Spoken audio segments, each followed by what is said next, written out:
Shut up and sit down. Sales promotion, विक्रय प्रवर्तन। अब देखिए, सेल्स का मतलब विक्रय होता है हिंदी में, और प्रमोशन को प्रवर्तन कहते हैं। ठीक है, तो आइए अब हम लोग देखते हैं इस वीडियो में क्या है। In the market sometimes we see the special offer like buy one get one free offer on a particular brand of tea. There was 50 gram extra in a 250 gram pack or one glass of bowl free with 500 gram pack।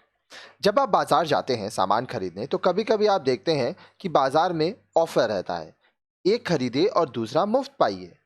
ये भी offer रहता है कि आप अगर 250 ग्राम चाय पत्ती लेते हैं तो उसमें 50 ग्राम आपको फ्री दिया जा रहा है। ऐसा भी रहता है कि अगर 500 ग्राम आप ले रहे हो तो आपको या तो एक ग्लास या तो एक कटोरी ये फ्री मिलती है। ठीक है, इसी तरह से बहुत सारे ऑफर रहते हैं। ये क्या होता है? ये सेल्स प्रमोशन होता है। ठीक है, देखिए, there are innumerable examples where the manufacturer or the seller tries to tempt you to buy his product by offering discounts, extra quantity, or a chance to win grand prizes, etc. अब देखिए, ऐसे बहुत सारे उदाहरण होते हैं जहाँ पर जो निर्माता है, मैन्युफैक्चरर है, या जो सेलर है, जो बिक्री कर रहा है, ठीक है, वो ये कोशिश करता है कि जो कस्टमर है वो ज़्यादा से ज़्यादा सामान खरीदे। उस कस्टमर को वो डिस्काउंट देता है, ज़्यादा सामान देता है, और कभी कभी लकी ड्रॉ होता है, उसको ग्रैंड प्राइजेस मिलते हैं। ठीक है, all such activities are known as sales promotion. ये जितना भी आप काम कर रहे हो ताकि आपका सेल्स बढ़े, कस्टमर ज़्यादा से ज़्यादा सामान खरीदे, इसी को सेल्स प्रमोशन कहते हैं। All promotional activity other than advertising, salesmanship, and publicity, which help in increasing the market demand of the product, are called sales promotion. आप जितना भी प्रमोशनल एक्टिविटी कर रहे हैं, प्रवर्तन, इसको हिंदी में, शुद्ध हिंदी में कहते हैं प्रवर्तन गतिविधियां, ठीक है, ताकि ये जितना भी हो, चाहे आप एडवर्टाइजिंग करें, विज्ञापन करें, सेल्समैनशिप हुआ, चाहे आप पब्लिसिटी हो, प्रचार हो, जिससे आपका बाजार में मांग बढ़े, आप जो भी प्रोडक्ट या सर्विस दे रहे हैं उसका मांग बढ़े, उसी को सेल्स प्रमोशन कहते हैं। It is a non repetitive and one time communication process. अब देखिए, ये क्या है? ये आप बार बार नहीं करते हो। ठीक है, एक बार ही आप कस्टमर को दे रहे हो। हर एक प्रोडक्ट पर एक बार ऑफर होता है, कहीं कहीं बार बार ऑफर होता है। According to American marketing association, sales promotion includes those marketing activities other than personal selling, advertising, and publicity that stimulate consumer purchasing and dealer effectiveness, such as displays, shows and exhibitions, documentation, and various non recurrent selling efforts not in the ordinary routine. अब देखिए, American marketing association के अनुसार sales promotion, विक्रय प्रवर्तन, व्यक्तिगत विक्रय, personal selling, विज्ञापन, advertising और प्रचार, पब्लिसिटी के अतिरिक्त वे सभी विपणन क्रियाएं, मार्केटिंग एक्टिविटीज हैं, ठीक है, जो ग्राहक को सामान, प्रोडक्ट खरीदने के लिए प्रेरित करती है।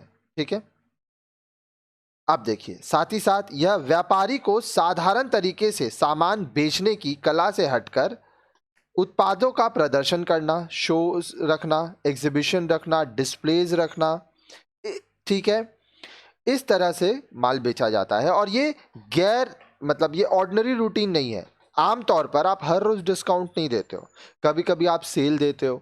आप अगर मॉल्स में जाते होगे तो आप देखते होगे कि हर कुछ महीने में सेल लगता है। ठीक है, वहाँ पे बहुत ज़्यादा सेल हो जाता है, प्रोडक्ट निकल जाता है, उसको हम लोग स्टॉक क्लियरेंस कहते हैं। ये क्यों होता है? ताकि कस्टमर बार बार आए। और ऐसा देखा गया है कि जब कस्टमर सेल में जाता है तो वो सेल का भी सामान खरीदता है और कुछ फ्रेश आइटम्स भी खरीदता है। ओवरऑल कंपनी अपना स्टॉक क्लियर करता है ताकि वो नया सामान ला सके। ठीक है, आगे देखिए, all elements of a promotion mix such as personal selling, advertising, publicity are used to inform people about the availability of a product, its characteristics and features, and to create desire in the mind of the people to buy the product. अब देखिए, चाहे जितने भी तरह के promotion करें, आप व्यक्तिगत सेल करें, पर्सनल सेलिंग करें, आप विज्ञापन करें, पब्लिसिटी प्रचार हो रहा है, ये सब इसलिए होता है ताकि कस्टमर को ये बताया जा सके कि बाजार में सामान उपलब्ध है, अवेलेबिलिटी है, जो सामान है उसकी विशेषताएं क्या हैं, ठीक है, और इस तरह से बताया जाता है ताकि कस्टमर उस सामान को खरीदे, ठीक है. Sales promotion is an effort in the same direction and is another important element of the promotion mix, which includes displays, free sample, trade fairs, exhibitions, discount coupons, deferred payment plans, etc. अब देखिए, sales promotion में क्या हो रहा है, ये भी उसी डायरेक्शन में जा रहा है, ठीक है. यहाँ पर आपको डिस्प्लेज करना पड़ता है, फ्री सैम्पलिंग, लोगों को हम लोग फ्री में प्रोडक्ट्स देते हैं ताकि वो उनको अगर प्रोडक्ट अच्छा लगे तो वो वापस हमारे पास आए. ट्रेड फेयर्स होता है, एग्जीबिशंस होता है, डिस्काउंट कूपन्स दिया जाता है, ठीक है. फिर ऐसा ऑप्शन दिया जाता है कि आप आस्ते आस्ते इंस्टॉलमेंट में पेमेंट करिए. तो इस तरह से सेल किया जाता है. अब देखिए, इसका एक मैं आपको एग्जाम्पल दे रहा हूँ. मान लीजिए आपको एक मोबाइल लेना है, ठीक है. अभी आप स्टूडेंट हो तो आप हो सकता है सोच रहे होगे कि एक नया मोबाइल लें. अब उसका कॉस्ट मान लीजिए 20,000 है, ठीक है. अब आपके पास एक बार में 20,000 नहीं है, तो एक ऑप्शन होता है डेफर्ड पेमेंट प्लान, जिसको हम लोग इंस्टॉलमेंट भी कहते हैं, EMI फैसिलिटी भी कहते हैं, ठीक है. ये इसके बारे में आपको आगे के वीडियोस में बताए थे. इसमें क्या होता है, मान लीजिए कंपनी आपको बोल रहा है कि आप 6,000 रुपया हमको अभी तुरंत दे दीजिए, डाउन पेमेंट इसको कहते हैं, ठीक है. बचा 14,000 रुपया आप मुझे 8 महीने या 9 महीने में दीजिए, ठीक है. तो इस तरह से काम होता है. आराम से कस्टमर सामान खरीद सकता है, ठीक है. कंपनी का माल भी बिक जाता है, क्योंकि एक बार में 20,000 एक स्टूडेंट के लिए मुश्किल है. इवन आज जो जॉब कर रहे हैं वो लोग सोचते हैं कि भाई एक साथ इतना पैसा कैसे देंगे, हर महीना का सैलरी से थोड़ा थोड़ा देना उनके लिए आसान रहता है. तो ये सब चीज़ों का भी आपको ध्यान रखना पड़ता है. अब नेक्स्ट वीडियो में आप ऑब्जेक्टिव्स ऑफ सेल्स प्रमोशन के बारे में पढ़ेंगे. सेल्स प्रमोशन का उद्देश्य क्या होता है, ये जानने के लिए हमारा अगला वीडियो देखिए.